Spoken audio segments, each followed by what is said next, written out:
tere!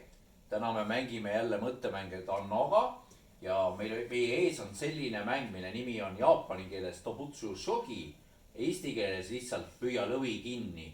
Ja see on selline Jaapani male lihtsam variant. Jaapani male nupud on meil ka siin näha, need on päris keerulised. Ja siis on tehtud selline vahva lihtsam variant, kus meil on alguses kummalgi lihtsalt 4 nuppu. Ja ma näitan neid nuppe. See on kõige tähtsam nupp, see on lõvi.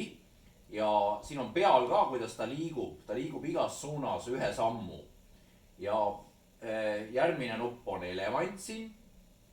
Elevant saab liikuda ühe sammu siis diagonaalis, kas edasi või tagasi. Ja siis on meil kaelkirjak. Kaelkirjak liigub otse, kõrvale ja tagasi, ühe sammu siis ka. Ja ette. Jah, otse edasi, jah.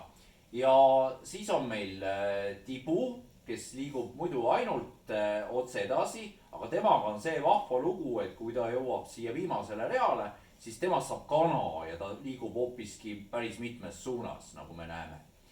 Üks tähtis asi on nüüd, mis on ka Jaapani males ja on ka siin selles mängus on see, et kui sa võtad vastaselt nuppu ära, siis sa saad seda enda käigu asemel endale panna.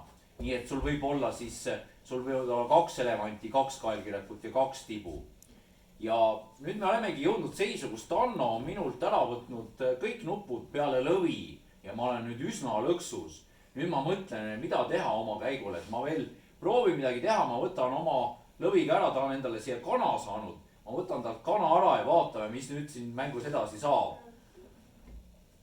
Nii, aga oi, ta võttis elevandiga ära minu lõvi ja tema võitis selle mängu. Palju õnne, Tanno!